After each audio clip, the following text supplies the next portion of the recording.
Baik, Assalamualaikum warahmatullahi wabarakatuh. Salam sejahtera untuk kita semua. Perkenalkan, saya Diva Afrani Hasbar dari SMA Negeri 5 Parepare selaku tim oposisi pembicara pertama pada debat siang hari ini.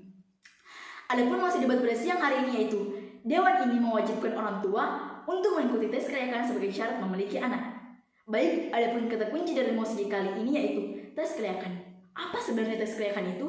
Jadi, tes kelayakan merupakan ujian yang dilakukan untuk menilai kelayakan seseorang baik dari aspek substansi, metode, dan teknik penulisan sehingga dapat menentukan layak dan tidak layaknya seseorang untuk lanjut ke tahap berikutnya. Saya sebagai tim oposisi sangat tidak setuju dengan mewajibkan orang tua untuk mengikuti tes kelayakan sebagai syarat memiliki anak. Karena pada umumnya keputusan untuk memiliki anak adalah keputusan pribadi yang diambil oleh pasangan atau individu berdasarkan keinginan atau kemampuan mereka untuk merawat dan membesarkan seorang anak. Peraturan atau persyaratan yang berkaitan dengan memiliki anak dapat berbeda di setiap negara atau yurisdiksi. Ada beberapa alasan atau argumen yang mendukung mengapa saya tidak setuju dengan mosi kali ini, yaitu mewajibkan orang tua untuk mengikuti tes kelayakan sebagai syarat memiliki anak.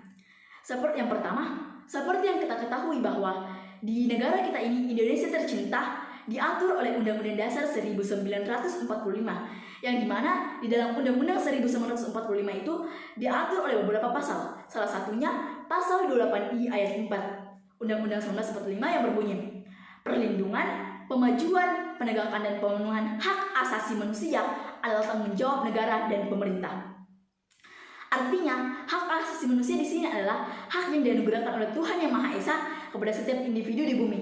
Setiap orang wajib menjaga, melindungi, serta menghormati haknya setiap orang. Sehingga kebebasan untuk memiliki anak merupakan hak asasi manusia yang tidak boleh dibatasi oleh pemerintah ataupun negara. Beberapa orang berpendapat, terutama saya, bahwa memiliki anak adalah hak asasi manusia yang mendasar, dan campur tangan pemerintah dalam membatasi hak ini adalah tidak pantas, sehingga tes kelayakan dianggap sebagai campur tangan negara yang berlebihan dalam kehidupan pribadi. Nah, alasan yang kedua itu penilaian subjektif. Menentukan kelayakan seseorang untuk menjadi orang tua melibatkan penilaian subjektif yang dapat membuka peluang untuk penyalahgunaan kekuasaan dan diskriminasi, sehingga bisa memunculkan konflik atau permasalahan. Tes kelayakan dapat membuka pintu bagi lawan dan ancaman. Model tes semacam itu dapat melibatkan penilaian subjektif dan dapat berpotensi mengecualikan individu atau kelompok tertentu berdasarkan faktor seperti ras, agama, orientasi seksual, atau kecacatan.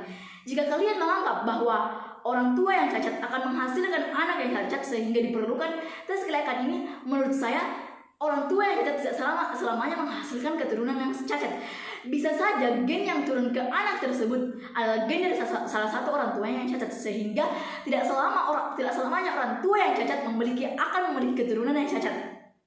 Nah, selanjutnya yang ketiga, dukungan dan pembinaan. Sebaliknya, beberapa orang yang berpendapat bahwa lebih baik mereka mengembangkan kemampuan keterampilan yang diperlukan dan merawat anak. Lebih baik mereka memberikan dukungan dan pembinaan kepada cara orang tua bagaimana cara merawat anak yang baik, bukan malah menerapkan tes kelayakan yang dapat menjadi penghambat atau membatasi hak mereka untuk memiliki anak. Nah, dan yang keempat, keterbatasan efektivitas. Argumentasi menunjukkan bahwa kelayakan tes tidak selalu dapat secara akurat memprediksi kemampuan seseorang menjadi orang tua yang baik. Beberapa kemampuan dan kualitas yang diperlukan dalam mengasuh anak mungkin sulit diukur dengan standar tes. Nah,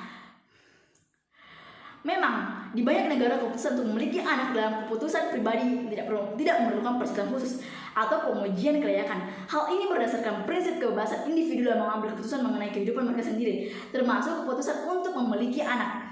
Selain itu, jika pemerintah mewajibkan untuk mengikuti tes kelayakan sebagai syarat memiliki anak, maka negara kita ini mungkin akan kekurangan generasi muda. Mengapa? Karena penerus bangsa, karena banyak orang tua yang pasti malas untuk mengikuti tes kelayakan tersebut, sehingga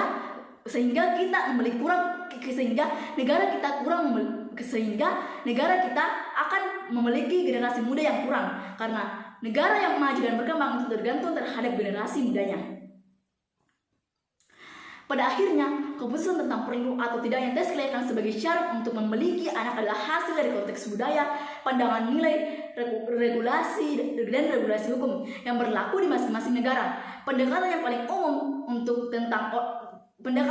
umum adalah mengandalkan pendidikan, dukungan dan sumber daya untuk membantu calon orang tua menjadi lebih siap dan kompeten dalam mengasuh anak mereka, bukan malah memberikan tes kelayakan yang bisa menghambat mereka untuk memiliki anak. Sehingga saya perlu tegaskan ulang kembali, sebagai tim oposisi, saya sangat tidak setuju dengan adanya tes kelayakan. Sebaiknya pemerintah perlu mengadakan daripada melakukan tes kelayakan, sebaiknya melakukan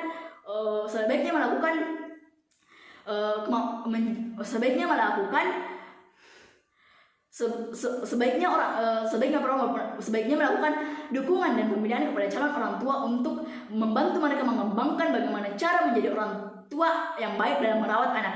Sekian dari saya. Assalamualaikum warahmatullahi wabarakatuh.